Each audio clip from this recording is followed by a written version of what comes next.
Bonsoir, chers amis. Merci de vous être joints à nous pour écouter Perrine. Perrine, alors je vais la présenter correctement. Simon Naoum, vous l'avez connue à Montevideo toute jeune et toute petite. Maintenant, c'est un grand personnage de renommée internationale dans son domaine. Perrine est docteur en histoire à l'EHESS. Elle est directeur de recherche au CNRS, professeure attachée au département de philosophie de l'École normale supérieure, et elle a des tas d'autres activités, entre autres directeur de collection aux éditions Grasset. Donc, comme je vous l'ai dit tout à l'heure, elle est docteure en histoire, elle est spécialiste d'histoire contemporaine et ses recherches portent notamment sur le judaïsme et l'histoire des Juifs de France et en particulier sur l'affaire Dreyfus. Elle est l'auteure de nombreuses publications scientifiques et de plusieurs ouvrages, dont certains collectifs. Alors, pardonnez-moi, je fais un tout petit rappel. Nous avons eu un certain nombre de cercles de lecture au cours desquels on a parlé de l'histoire d'un certain nombre de familles qui se sont impliquées très vite une fois qu'ils ont été émancipés et qu'ils ont eu accès aux sciences, ont participé au renouvellement, au modernisme de la France. Eh bien, exactement, alors, Perrine, elle, s'est penchée dans le domaine des sciences humaines et sociales, et je crois que dans son ouvrage, sa conférence, sur laquelle elle a publié un ouvrage en 2018, hein, c'était Les Juifs et la modernité, l'héritage du judaïsme et les sciences de l'homme au XIXe siècle, nous montrait que les Juifs ont aussi participé au renouvellement des sciences humaines et sociales. Perrine, si tu veux bien.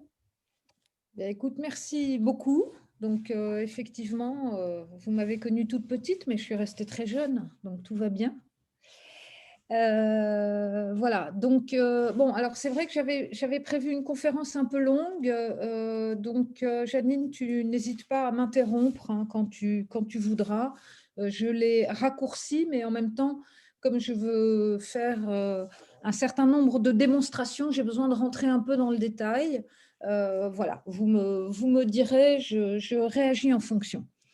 Alors, la réflexion que je voulais vous proposer ce soir autour du rapport des Juifs à la modernité n'est pas seulement, vous allez le voir, une affaire d'érudition, n'est pas seulement la restitution en fait d'une histoire qui est oubliée pour des raisons liées aux caractéristiques de la société française et une histoire qui concernerait en fait un petit nombre d'historiens. En effet, c'est une question qui, me semble-t-il, est doublement d'actualité pour nous. D'abord, parce que l'antisémitisme actuel, qu'il soit de droite ou de gauche, prend les Juifs à partie, précisément au nom de cette modernité, au nom de l'universalisme, au nom de la démocratie dans lesquelles ils se reconnaissent et dont ils sont aujourd'hui parmi les plus ardents défenseurs. Et nombreux sont les gens qui, maintenant, les historiens ou les sociologues ou les politologues, qui admettent que le fait de, quand on s'en prend aux Juifs, c'est finalement la démocratie qui est en péril. Le second motif qui donne son actualité à ce sujet tient précisément, me semble-t-il aussi, dans la difficulté où nous sommes aujourd'hui, en France, de répondre aux débats qui traversent notre société, notamment parce que nous manquons des instruments nécessaires pour penser la place du religieux. Alors, c'est une des raisons pour lesquelles j'avais entrepris ce travail, qui est donc un retour sur l'histoire politique et intellectuelle du XIXe siècle français, et notamment sur le rôle qui jouèrent les Juifs. Et ce que j'aimerais vous montrer, et j'espère que je le ferai de façon assez claire et pas trop érudite, c'est que finalement le chemin qui mène les Juifs à la modernité n'est pas seulement, je dirais, comme on le pense trop souvent, celui de la politique et celui de l'avènement de l'individu. C'est aussi leur rapport à la connaissance et au savoir qui les relie à la modernité, ou plutôt je dirais que c'est leur façon de s'y inscrire. Et ce rapport, en France, passe précisément par les sciences et notamment par les sciences de l'homme.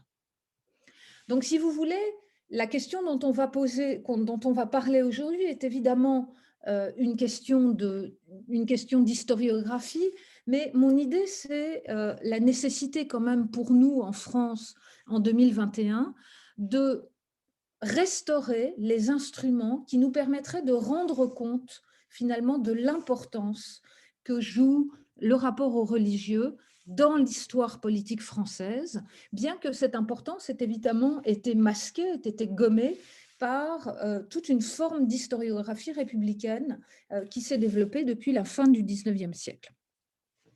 Alors, ce que je voudrais faire ce soir, c'est peut-être, d'une part, essayer de vous montrer ce que ça veut dire pour les Juifs que d'entrer en modernité. Quel est le sens qu'on peut donner à ce terme?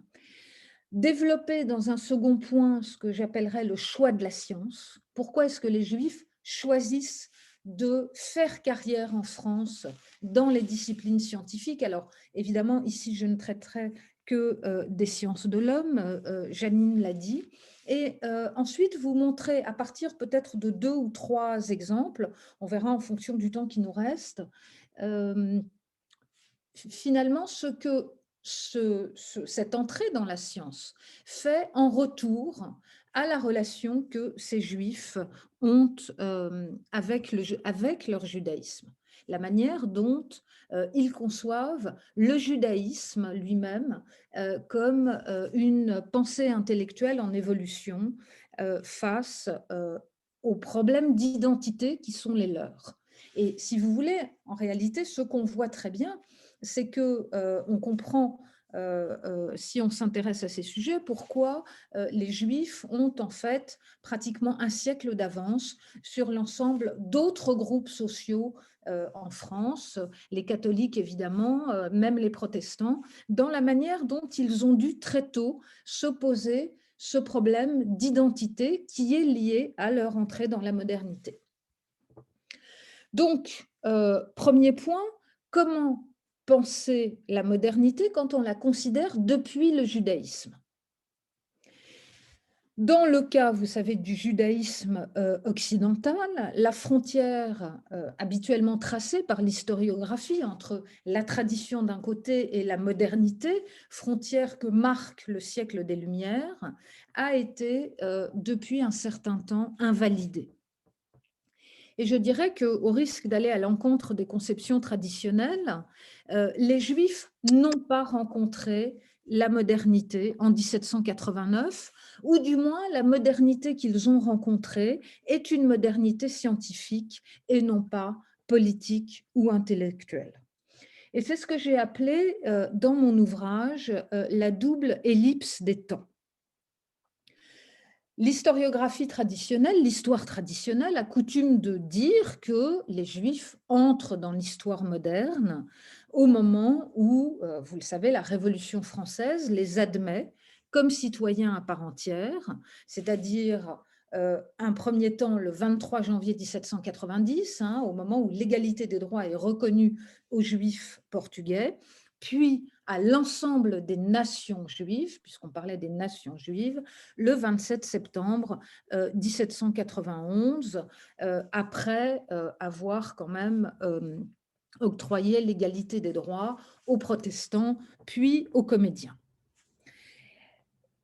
En réalité, la nature de la rupture intervenue en 1789 renvoie, à mon sens, non pas à une entrée effective dans une modernité politique, parce que les Juifs, je vais essayer de vous le montrer, composent depuis le début avec cette modernité, mais beaucoup plus, je crois, à l'avènement d'un nouveau visage du judaïsme, au prodrome d'une histoire nouvelle que le 19e siècle va le 19e siècle va mettre donc tout un siècle à recomposer.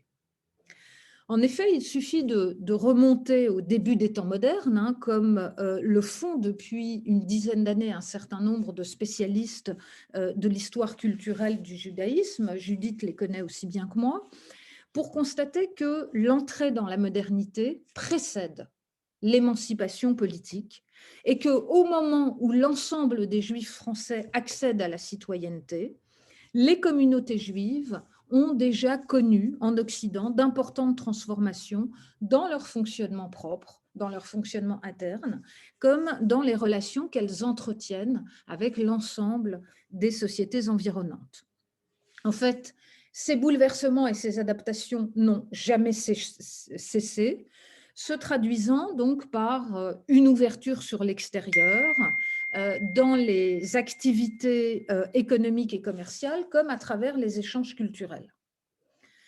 Et ce qui est très intéressant, c'est que donc depuis 10-15 ans, si vous voulez, on commence à écrire une histoire intellectuelle du judaïsme sur une très longue durée, c'est-à-dire qu'on part en réalité du XVIe siècle et on s'aperçoit, on met l'accent sur toutes les formes d'échanges culturels et notamment d'échanges religieux qui ont lieu entre les différentes populations au XVIe et au XVIIe siècle à partir d'un phénomène qu'on appelle l'hybridité des esprits, qui caractérise en fait, vous savez, cette époque où l'Europe du XVIe siècle est traversée de grands courants messianiques ou apocalyptiques qui font en fait des identités religieuses des objets relativement flous. Et notamment, on voit bien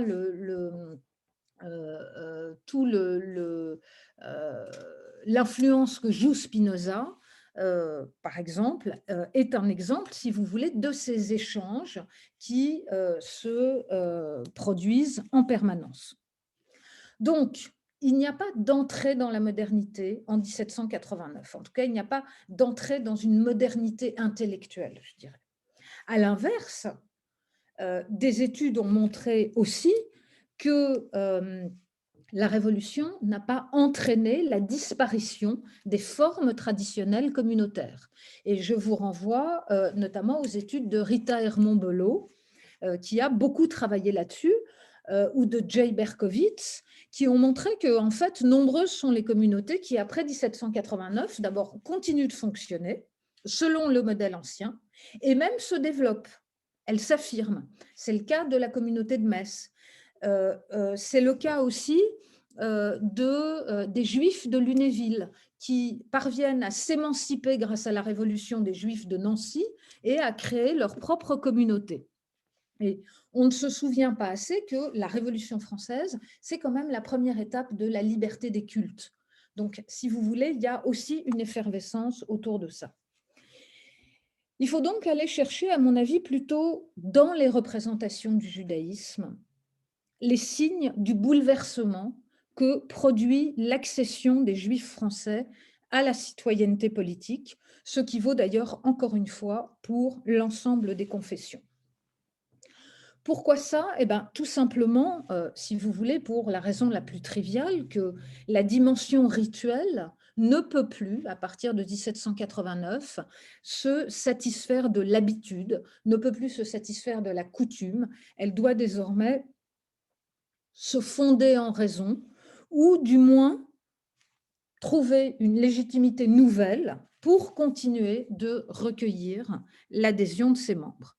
Et là, c'est un tournant essentiel pour le judaïsme, puisque évidemment, on a vu donc, encore une fois, tout au long du siècle qui a précédé la Révolution française, et en dépit des évolutions évoquées, les communautés juives se montrer soucieuses de préserver leur singularité culturelle, mais que c'est ce cadre, finalement, c'est cette singularité culturelle que la Révolution française et son nouveau climat intellectuel vient bouleverser. Et en ce sens, je crois que la Révolution marque bien ce que le grand historien Jacob Katz qualifiait de tournant de l'histoire juive moderne. Parce que, en réalité, qu'est-ce qui se produit en 1789? Ce qui se produit pour les Juifs, c'est ce que j'appellerais un télescopage des temps. ce que la Révolution rend obsolète désormais, c'est le récit historique développé au sein du judaïsme depuis la fin de l'Antiquité et l'ensemble du dispositif interprétatif qui l'accompagne. Un temps nouveau s'impose, qui est celui de la nation, mais qui oblige les Juifs, on va le voir, à repenser leur histoire. Alors, pour le dire très vite, j'avais prévu tout un développement, mais je n'aurai pas le temps de le faire. Si vous voulez, ce qu'il faut bien comprendre, c'est que l'histoire juive, alors vous savez qu'il y a euh, euh, deux visions chez les historiens de l'histoire juive. Judith sait ça beaucoup mieux que moi. Il y a ceux qui, comme Yosef Yerushalmi, disent que les Juifs sont à un moment de leur histoire sortis précisément des formes de récits historiques qui ont continué parmi les autres cultures ou parmi les autres peuples, c'est-à-dire que lui marque une interruption du rapport des Juifs avec l'histoire entre le XVIe et le XIXe siècle, le XIXe siècle donc marquant à ses yeux le retour des Juifs dans l'histoire. D'un autre côté, d'autres historiens, comme Amos Funkenstein, montrent qu'au contraire, les Juifs ont toujours interprété leur aventure, leur épopée en termes historiques. Qu'est-ce qui se passe au moment de la Révolution? C'est que dans le judaïsme, il y a deux façons de considérer l'histoire, il y a deux façons de considérer le temps. Il y a un temps apocalyptique, et puis il y a un temps qui est un temps messianique. La différence entre les deux est très importante parce que elle est marquée par la place laissée à l'homme dans l'avènement de l'événement historique. Dans le cas du temps messianique, l'homme n'a pas de rôle à jouer. Le Messie vient, mais si vous voulez, l'homme n'est pas décisionnaire du moment où l'avènement du Messie va se produire. Dans l'histoire apocalyptique, il a en revanche un rôle à jouer. Or, qu'est-ce qui se passe au moment de la Révolution? La Révolution française elle-même va conjuguer deux temps. Et c'est pour ça que je parle d'une ellipse des temps, c'est-à-dire que les temps s'entremêlent. La Révolution française a deux messages, et Mona Ozouf l'a bien montré. La Révolution française fait d'abord table rase de l'Ancien Régime et elle dit finalement, elle instaure un nouveau calendrier, elle dit tout commence à partir de la Révolution. Ça, c'est un temps apocalyptique. Et en même temps, on voit bien que au fur et à mesure où les mois et les années passent, la Révolution échoue dans ce projet de régénération, d'imposer un temps nouveau, d'imposer un homme nouveau. Et donc, les Juifs vont devoir à la fois composer eux-mêmes, je dirais, avec l'idée qu'ils entrent dans une nouvelle ère et ils adhèrent tout à fait à l'idée de la table rase révolutionnaire. C'est pour eux un événement tout à fait messianique et en même temps, ils veulent garder leur tradition. Donc, si vous voulez, le choix de la science, qui va constituer mon second point, est tout à fait dans la ligne de la tension qui traverse le judaïsme français et qu'on a rarement, je crois, analysé comme tel, entre les années 1789 et le début du 19e siècle, c'est-à-dire cette nécessité finalement de repenser au sein de quel type de temps historique le judaïsme vient se mêler à la modernité politique. Donc, les Juifs français vont faire un choix qui n'est pas d'ailleurs seulement le leur, qui est aussi celui des Juifs allemands, mais peut-être on pourra revenir dans les questions là-dessus. J'essaierai de vous montrer comment ils l'ont organisé tout à fait différemment. Ils font le choix de la science. Ils disent, voilà, nous, ce qu'on veut, c'est continuer d'être juif, évidemment. On ne peut pas, le judaïsme doit évoluer, mais pour montrer la pertinence de la poursuite du judaïsme au XIXe siècle, il faut montrer que le judaïsme correspond aux critères avec lesquels se pensent cette nouvelle société politique. Et là encore, il y a un moment qui a été très très peu analysé, sauf peut-être par les spécialistes de Benjamin Constant et de Madame de Staël. Donc vous savez, ces deux philosophes libéraux du début du 19e siècle. C'est un moment où la société française elle-même hésite. Un moment que j'appellerais théologico-politique, avec cette idée de Benjamin Constant de la nécessité de refaire société, de refonder une société après la terreur. On est après la terreur et on est au moment de l'Empire. Et si vous voulez, la question, c'est de savoir sur quoi on va refaire société. Et Constant développe une pensée extrêmement intéressante puisque lui trouve comme, je dirais, le point le plus petit commun dénominateur, l'idée du sentiment religieux. Il dit, voilà, il y a une chose que les hommes ont en partage, tous les hommes, quel que soit leur penchant politique ou leur idéologie, c'est le sentiment religieux. Et donc, il y a un moment dont les Juifs vont profiter autour des années 1810. Et d'ailleurs, Benjamin Constant écrit un ouvrage qu'il laissera inachevé qui s'appelle « De la religion », qui est une étude, qui est l'une des premières études des sciences des religions, d'histoire des religions, en montrant donc l'importance dans le fait de bâtir une société civile sur ce sentiment religieux. Et les Juifs qui vont chercher à démontrer la légitimité de leur place dans la société française vont tout à fait s'intégrer dans ce schéma. Je ne vais pas en parler ce soir, mais vous avez deux exemples extrêmement intéressants. C'est d'abord la figure de Joseph Salvador, que vous connaissez sans doute, qui travaille sur les institutions des Hébreux. Or, qu'est-ce que fait Joseph Salvador? Eh bien, il montre que la République française n'a rien inventé, parce qu'il y avait déjà la République au temps de Moïse. Et donc, si vous voulez, le premier législateur républicain, c'est Moïse, en réalité. Et c'est donc dans les institutions des Hébreux qu'il faut aller chercher ce modèle qui pourrait être le modèle d'une société républicaine. Un deuxième exemple extrêmement intéressant, c'est celui des Saint-Simoniens. Il va y avoir, dans la première partie de l'histoire du mouvement saint-simonien, énormément de Juifs. Bon, évidemment, tout le monde connaît les Pereire.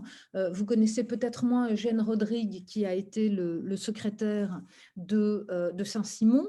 Mais les premières histoires, je dirais, au sens scientifique du terme, où on les entend aujourd'hui, la première histoire du judaïsme est une histoire écrite par Léon Halévy en 1821, qui rentre dans un cadre saint-simonien, c'est-à-dire que ce qu'il veut montrer, c'est que les Juifs sont non seulement les premiers à avoir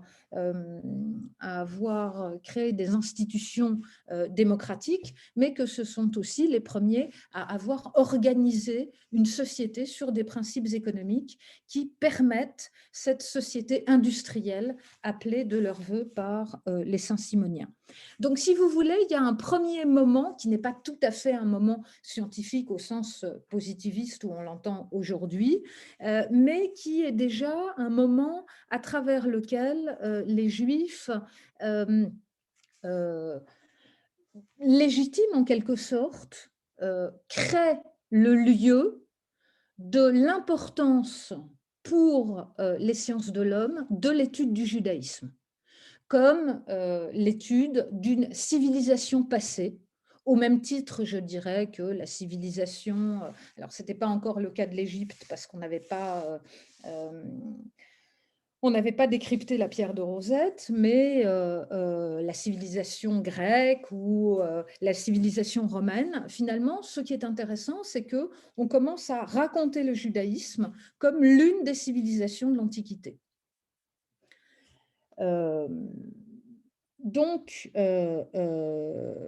Alors, pourquoi est-ce que les Juifs choisissent la science ? Il faut dire qu'ils ont pour cela beaucoup d'avantages. D'abord, si vous voulez, face à il faut quand même essayer de réfléchir à ce qui a suivi, au moment historique qui a suivi la Révolution, je veux dire, et ce bouleversement considérable, encore une fois, les Juifs, ils ont l'habitude de vivre des bouleversements. Ils ont l'habitude de s'adapter. Ils ont l'habitude des accommodements, mais pas, je dirais, pas au sens canadien d'aujourd'hui, les accommodements au sens du principe des accommodements maïmonidiens, c'est-à-dire l'idée que finalement, il faut arriver à composer, à vivre en gardant le judaïsme, mais à composer avec les principes des sociétés dans lesquelles on vit. D'autre part, pourquoi est-ce qu'ils choisissent les sciences de l'homme? Eh bien, parce qu'ils jouissent évidemment d'un avantage comparatif qui est inestimable par rapport aux catholiques et même aux protestants. D'abord, il n'y a pas de dogmatique, donc rien ne les empêche d'aller questionner les Écritures, rien ne les empêche d'aller questionner la Bible. Or, c'est une chose qui est absolument interdite aux catholiques et qui va commencer petit à petit à être admise du côté des protestants, en tout cas sous une forme scientifique, hein, même si évidemment le croyant protestant, lui, se réfère à l'autorité du texte. Autre avantage comparatif, les Juifs parlent plusieurs langues.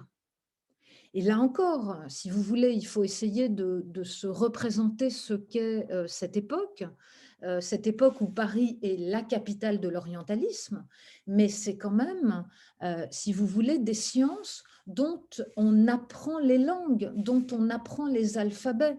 Or, les Juifs parlent hébreu, araméen, arabe et d'autres langues aussi.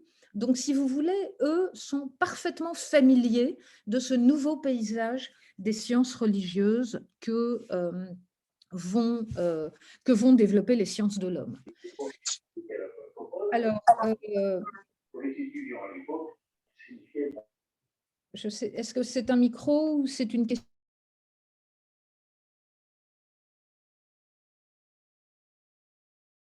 J'ai dû te désactiver, Perrine, aussi. Tu veux bien remettre ton micro, s'il te plaît? C'est bon, là? Oui, ça va? Oui, c'est bon. Ok, merci.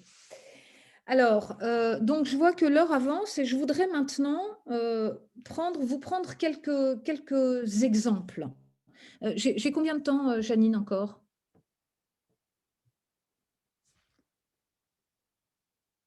Je ne t'entends pas.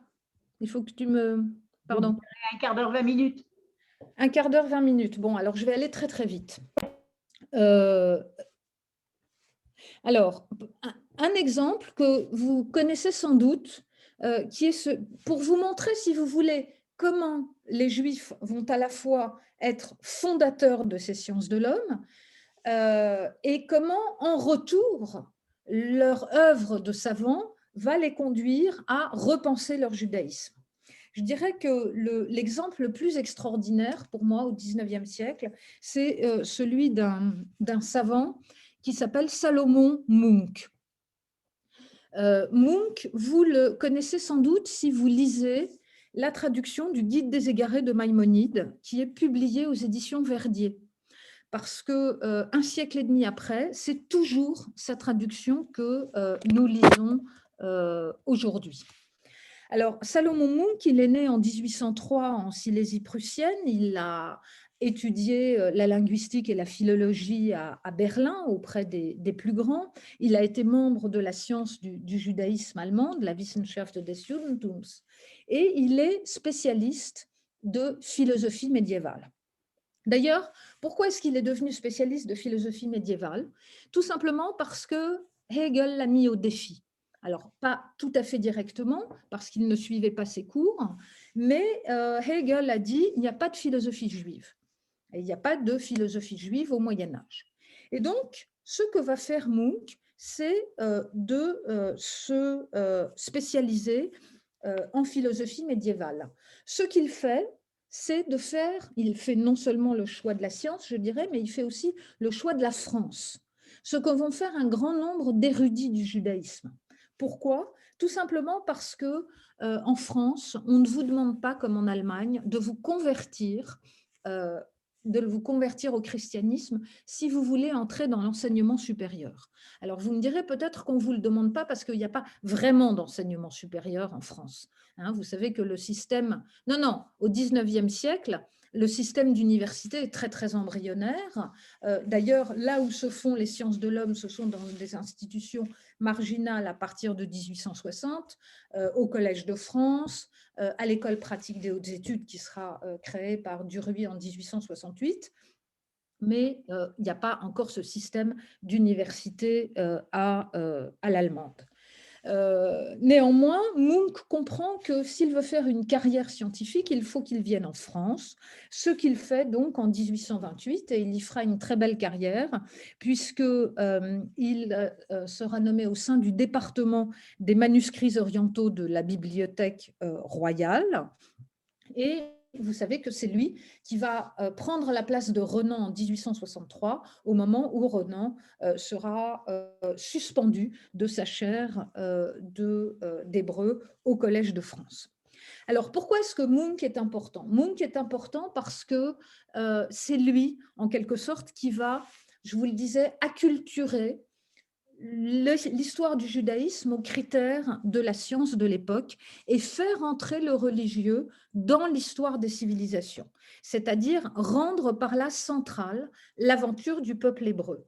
Il le fait, je dirais, à peu près dans tous les domaines de la science. Il commence par un ouvrage très grand public qui est intitulé Palestine, publié en 1848, donc dans une collection grand public, dans lequel, c'est très intéressant, il présente en fait le religieux comme une forme culturelle qui serait l'expression d'une synthèse entre l'état de développement de la langue, celui de la spiritualité, celui des mœurs.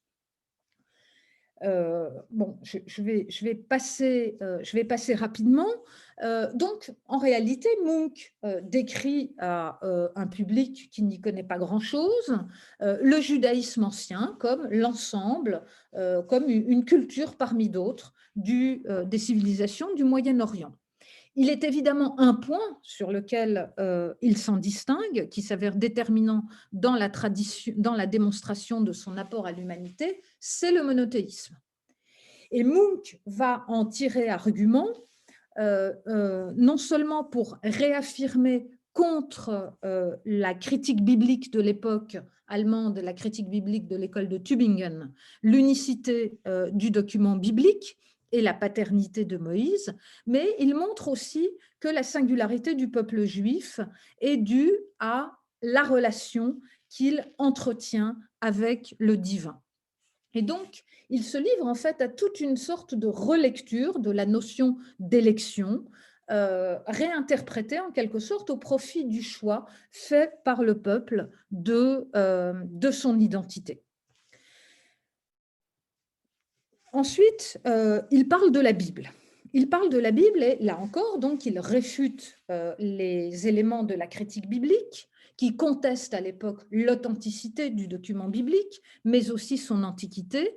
Et il n'y a chez lui aucune gêne, en quelque sorte, à poser un regard scientifique sur les temps bibliques, à reconnaître qu'il y a eu à un moment une épopée mythique chez les Hébreux, à l'image de l'Iliade et l'Odyssée chez les Grecs, à l'image des Romains, mais que ça ne porte en rien atteinte à la sacralité de la Bible. La Bible serait l'épopée du monothéisme, tout comme les poèmes homériques sont l'épopée du polythéisme grec. Et donc, si vous voulez, ce que Munk inaugure, pour le dire très très vite, c'est une histoire du judaïsme comme une histoire du sens.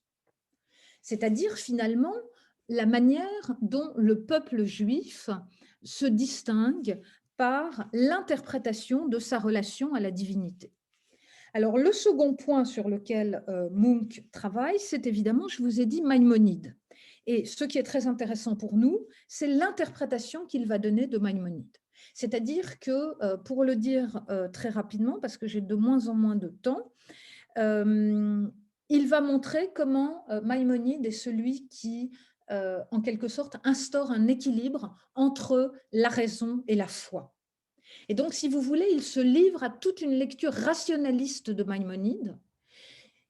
Qu'est-ce qu'il dit? Eh bien, il dit à ses contemporains, voilà, on peut être juif et on peut faire de la science, on peut croire en Dieu, et Munch, qui était donc au Collège de France, ne signait pas, il était Shomer Shabbat, il ne signait pas les registres du collège quand les séances avaient lieu le vendredi soir, et en même temps, on peut embrasser le parti de la raison. Et donc, si vous voulez, et je passe de plus en plus vite, mais on pourra y revenir, Munch fait de Maïmonide, en quelque sorte, le héros de ces juifs savants entrant dans la modernité de la science. Si j'ai encore quelques petites minutes, je voudrais prendre un deuxième exemple.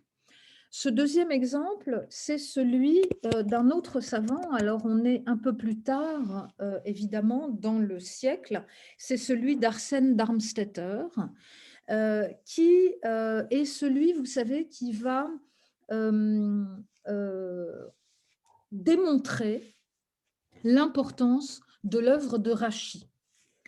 Pourquoi est-ce que Darmstädter, donc il est né en 1846, il meurt en 1888 de façon précoce, et lui aussi est un fondateur.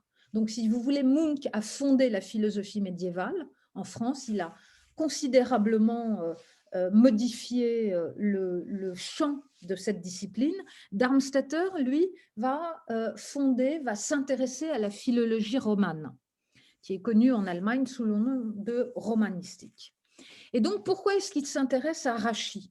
Bien sûr, il s'intéresse à Rachi parce qu'il a fait ses études au séminaire israélite et que Rachi est ce commentateur formidable de la Bible.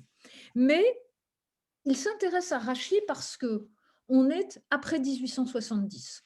On est au moment où il y a d'abord une polémique entre l'école historique allemande et l'école historique française pour savoir où ont été fondées les libertés franques et pour savoir finalement, si vous voulez, quel est le pays le plus civilisé dans l'ordre politique de l'Allemagne ou de la France. Il s'intéresse aussi à Rachi parce qu'on est au moment où l'antisémitisme commence à se développer et où l'antisémitisme en France remet en cause l'ancienneté de la présence des Juifs en France. Et donc, tout le travail, qui est un travail extrêmement érudit et précieux qu'on utilise toujours aujourd'hui de Darmstädter sur Rachi, consiste à montrer comment les gloses, donc, vous savez qui sont ces mots en caractère hébraïque, utilisant le français champenois du XIe siècle, nous livrent en fait un chaînon manquant dans l'histoire de la langue française, puisque on sait, les épopées de l'époque, que ce soit le cycle de Roland ou le cycle d'Alexis, ne nous sont pas parvenus dans leur langue originelle. Et donc, Darmstädter va non seulement prouver l'ancienneté de la présence des Juifs en France, mais il va montrer, à travers l'œuvre de Rachi, comment l'étude de travaux faits dans la communauté juive permettent de reconstituer une étape de la langue et de l'histoire française. J'aurais beaucoup d'autres exemples comme ça. Je pense que mon temps va être bientôt écoulé. Peut-être un autre contemporain de Darmstädter, quelqu'un qui a laissé alors vraiment un nom très important dans l'histoire de la science française, mais aussi, je dirais, mondiale, c'est Michel Bréal. Michel Bréal, vous le savez, qui est le fondateur de la sémantique. En fait, que fait Bréal? Bréal, c'est celui qui va en France établir une étude de l'orientalisme, donc des langues indo-européennes et sémitiques, sur un modèle opposé à celui qu'on suit en Allemagne. Le modèle choisi en Allemagne, vous le savez, est un modèle biologique. d'accord? C'est celui du développement des langues qui installe une hiérarchie, qui place au sommet les langues indo-européennes et bien en dessous les langues sémitiques. Bréal va contester la construction de ce modèle. Alors, je n'ai évidemment pas le temps de rentrer dans le détail. Comment est-ce qu'il conteste ça?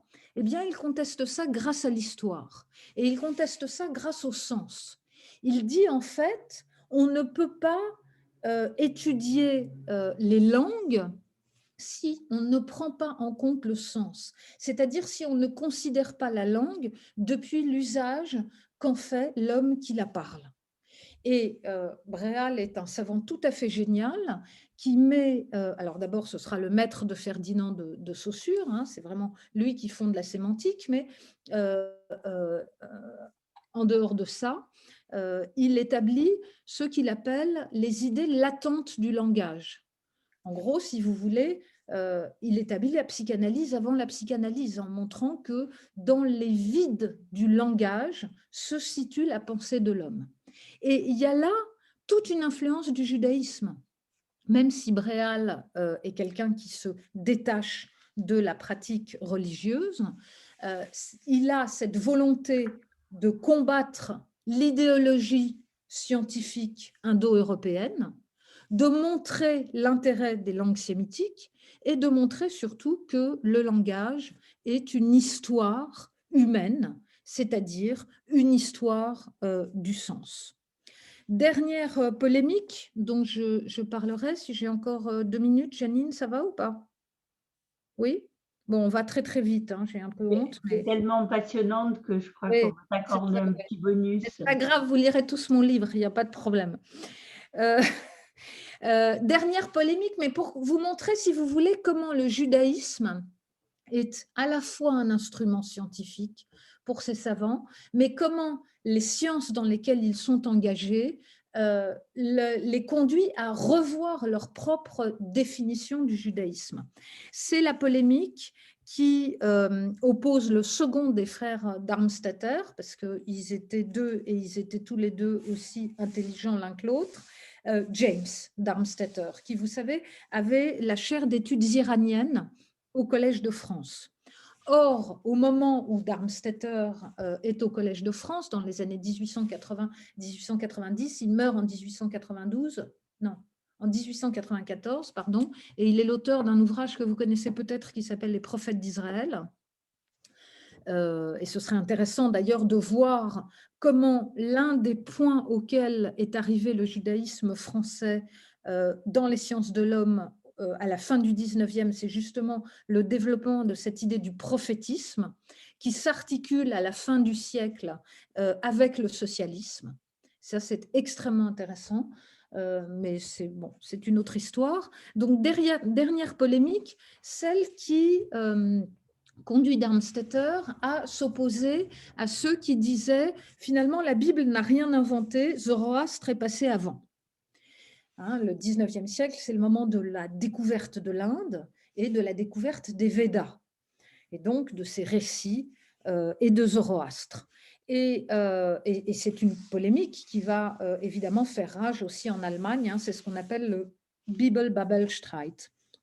Et donc la question posée, c'est rien moins que de savoir qui des Juifs ou des anciens Indiens a inventé le monothéisme.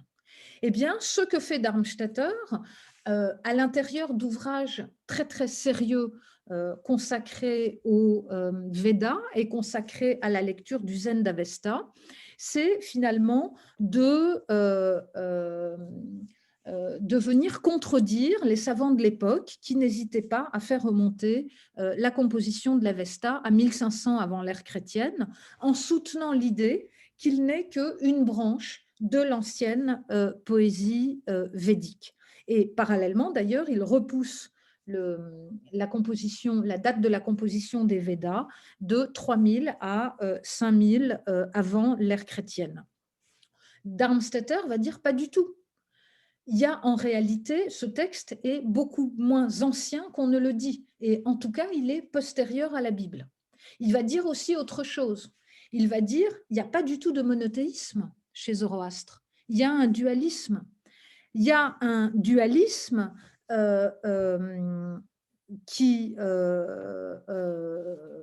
y a un dieu du bien et il y a un dieu du mal. Et donc, bon, je vous passe toute la démonstration. Il doit repasser par le masdéisme et il doit faire toute la généalogie, en fait, du zoroastrisme pour montrer que Zoroastre n'est pas celui qui a inventé le monothéisme, mais que l'invention du monothéisme revient bien au peuple juif. Alors, je n'ai pas le temps d'aller plus loin. Bon, moi, je pourrais parler pendant 10 heures, 20 heures, enfin voilà. Ce que je voudrais vous dire, c'est finalement, c'est peut-être de ça dont on parlera, je n'en sais rien. Moi, ce qui m'intéresse dans ce que j'ai découvert dans cette histoire, bon, d'abord, évidemment, j'ai découvert des savants absolument extraordinaires, des gens d'une érudition prodigieuse. Ils sont que quelques-uns, mais réellement, ils ont fondé les sciences de l'homme en France. Hein, que ce soit, je vous ai dit, la philosophie médiévale, la philologie romane, la linguistique et la sémantique, la mythologie comparée également. Je ne vous ai pas parlé de Joseph Halévy, mais qui a fait les premières études sur les Falachas. Sylvain Lévy sur l'Inde, enfin voilà, je pourrais égrener toute une suite de noms, et c'est vraiment eux qui ont construit ces sciences de l'homme. Pourquoi est-ce qu'ils ont construit ces sciences de l'homme? Encore une fois, c'est parce qu'ils étaient familiers du religieux. C'est parce qu'il n'y avait aucun préjugé, aucune dogmatique qui les empêche qui soit un obstacle pour travailler sur les origines de l'humanité. Et il me semble que le drame, en fait, peut-être, et je peux le dire de façon un peu provocatrice, alors j'aurais aussi adoré vous parler de Proust. Il y a Proust, c'est quelqu'un qui, évidemment, a fondé notre modernité littéraire, mais ce qu'on ne sait pas, c'est toute l'inspiration que Proust a été chercher dans la découverte de l'art pariétal, dont il était qui connaissait très très bien. C'est le moment où il commence à rédiger la recherche, c'est le moment où il y a une modification dans la manière dont on interprète la relation au sacré dans l'art pariétal.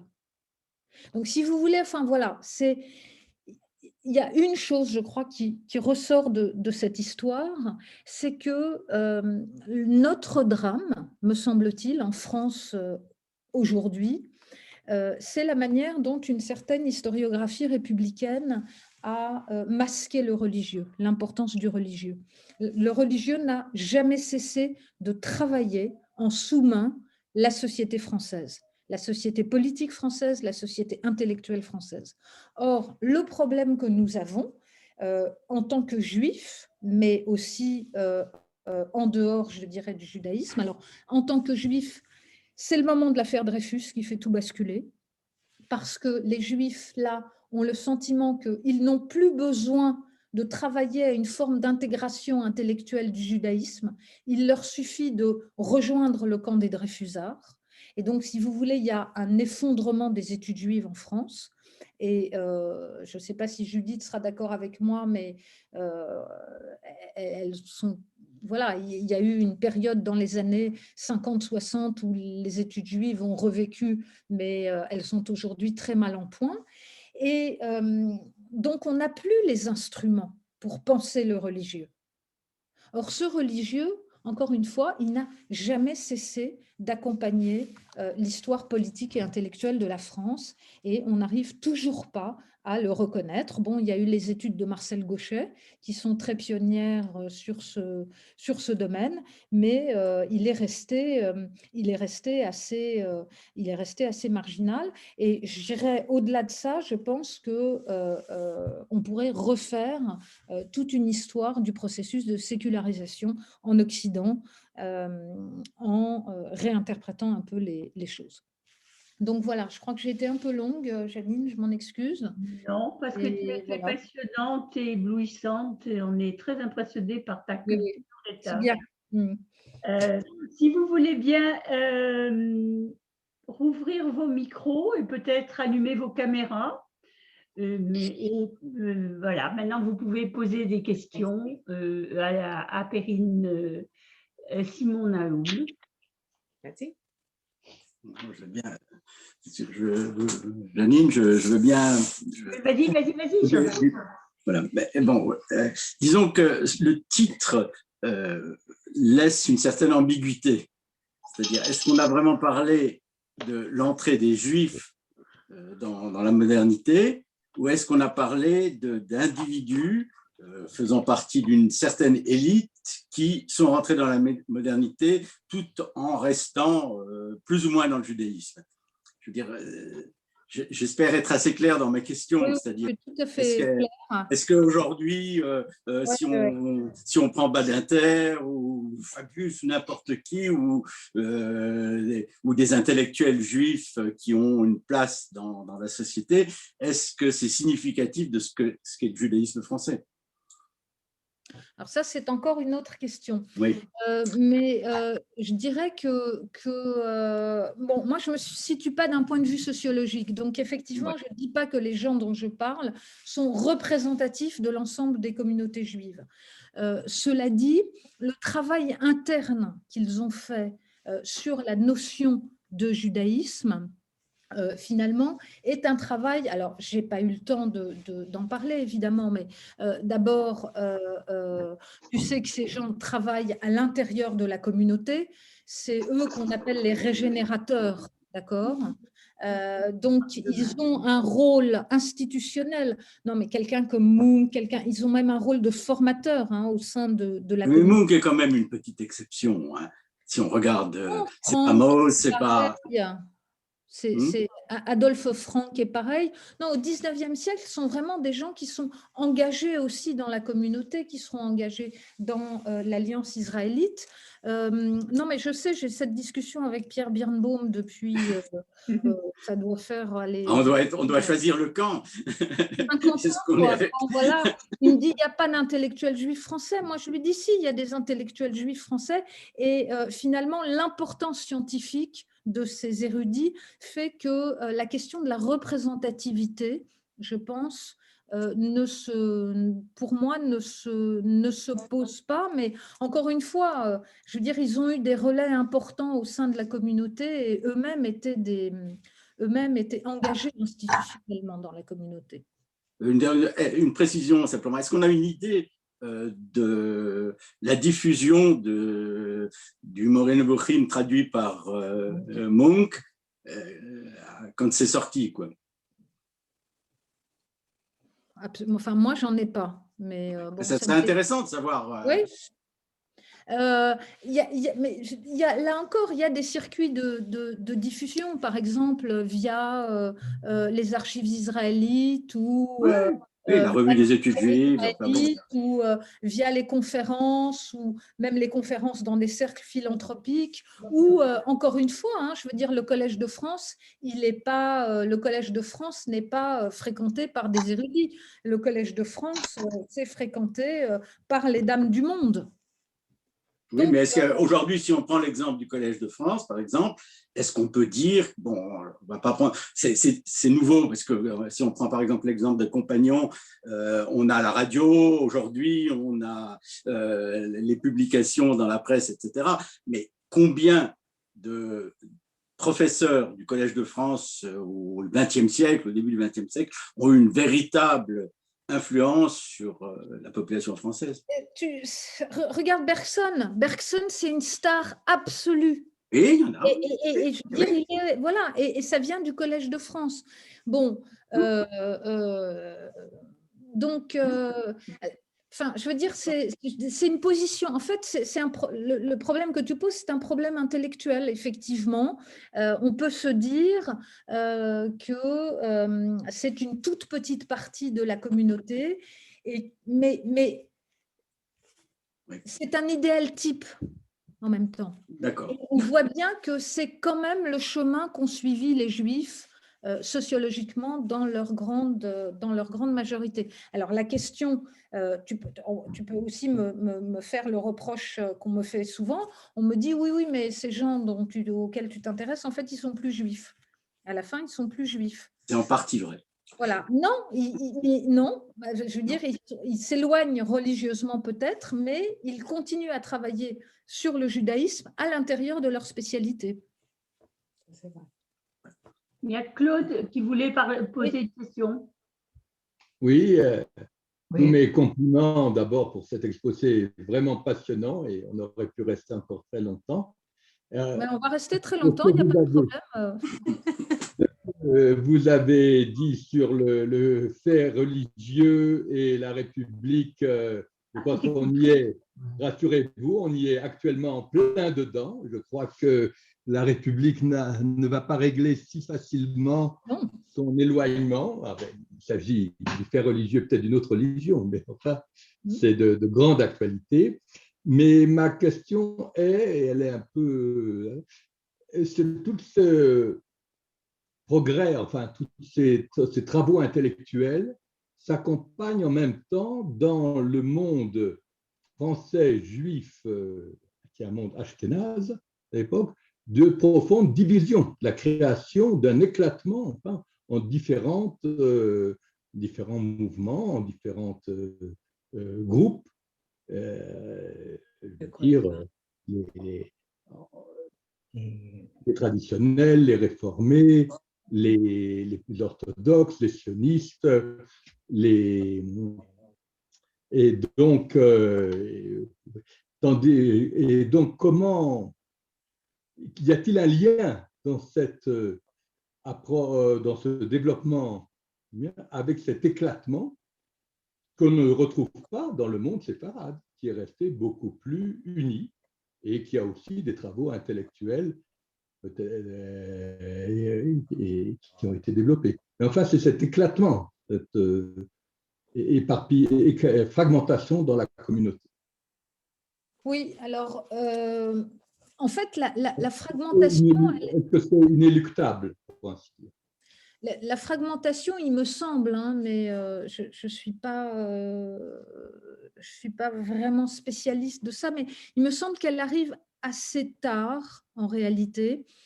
Pourquoi? Elle arrive assez tard parce que, et ça c'est l'une des grandes différences avec l'Allemagne, c'est que, si vous voulez, il n'y a pas de mouvement de réforme religieuse dans le judaïsme français, en tout cas jusqu'à la fin du 19e siècle. C'est-à-dire que les Juifs pouvant entrer dans les institutions académiques à l'extérieur de la communauté n'ont pas eu cette question à se poser. Il y a des tentatives de réforme ou d'évolution, mais qui restent quand même, je dirais, dans un certain consensus, en tout cas autour des années 1840-1850, autour de gens comme Adolphe Frank, etc. Alors l'évolution, elle est extrêmement intéressante à la fin du siècle, et notamment en 1907, au moment où apparaît Copernic, parce que l'un des fondateurs de Copernic, c'est Salomon Reinach. Or, Salomon Reinach, c'est l'un des grands historiens des religions. C'est celui qui a écrit, il a écrit, je crois, plus d'une centaine d'ouvrages, mais il a écrit un ouvrage qui s'appelle Culte, mythe et religion. C'est l'un des grands spécialiste de la science des religions, et l'évolution de Salomon Reinach vers une forme de judaïsme libéral n'est évidemment pas étrangère, je dirais, au type d'études et au type d'approche qu'il peut avoir des religions. Le sionisme, c'est quelque chose de différent. Là, c'est beaucoup plus lié, je dirais, à une forme d'engagement politique. Et déjà d'appartenance au cercle politique républicain. Voilà, je ne sais pas si j'ai répondu à votre question. Claude Rivlin veut… Alors, Claude, c'est Claude Rivlin. Oui. J'ai été étonné de ne pas entendre évoquer le nom d'Émile Durkheim, qui a été le mandarin des sciences humaines et même des lettres en général à la fin du XIXe siècle, et qui était fils, petit-fils, arrière-petit-fils de rabbin. Et je trouve pour ma part dans ses œuvres des traces très nettes de l'influence de la culture juive. Oui, non, mais je crois que tu as tout à fait… Bon, voilà, moi j'ai choisi de parler plus peut-être de gens qui vous étaient plus étrangers. Ce qui est très intéressant, évidemment, avec Durkheim, c'est qu'on est, je dirais, à l'autre bout de la chaîne, c'est-à-dire on est au moment où, d'une part, les sciences religieuses s'institutionnalisent dans des chaires, en histoire des religions, et puis au moment où lui-même parle du fait religieux, c'est-à-dire que effectivement, il insère le religieux dans le fonctionnement des sociétés dans leur ensemble. Donc, oui, bien sûr, tu as tout à fait raison. Alors, ce qui est intéressant aussi avec Durkheim, peut-être c'est une question que je te pose, c'est, si tu veux, le moment où l'interprétation qu'on donne souvent d'une forme de sécularisation de la morale religieuse à la fin du XIXe siècle, donc autour du moment opportuniste, autour du mouvement des républicains. Et moi, il me semble qu'il n'y a pas du tout cette forme de sécularisation en réalité. En tout cas, pas chez les Juifs. Or, Durkheim est celui qu'on considère comme celui qui a impulsé l'idée d'une sécularisation à travers donc toute son élaboration d'une morale républicaine, d'une morale et d'une éducation républicaine. Oui, mais moi, je suis très frappé par le fait que dans son livre « Les formes élémentaires de la vie religieuse », il considère que toute religion est le résultat de la rencontre d'une église, d'une tribu et de rituels. Or, c'est une véritable citation de la Mishnah. C'est la deuxième Mishnah de Pirkei Avot, Haolam Omed al Shlosha Devarim, à la Torah, à la Avoda, à la Gemilut Rasadim. Ce rapprochement me paraît fulgurant. Et ce qui est très intéressant aussi, si tu vas voir dans la revue de métaphysique et de morale, donc fondée en 1893 par Brunswick, Elia Lévy et Xavier Léon, on trouve aussi alors on trouve des articles de gens comme Frédéric Roux ou des gens comme ça, dont on se rend compte que effectivement, même chez Brunswick d'ailleurs lui-même, me semble-t-il, il y a un article qui date de 1912 sur le religieux, mais là encore, je crois que c'est un effet de reconstruction de l'historiographie républicaine qui nous explique qu'à la fin des années 1890, la morale républicaine a sécularisé toutes les idées religieuses. Et moi, j'ai essayé de montrer que ce n'était pas vrai du tout. Voilà. Très intéressant, merci.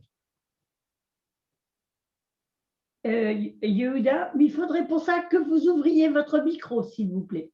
C'est fait, c'est fait. Bonsoir et merci pour cet exposé.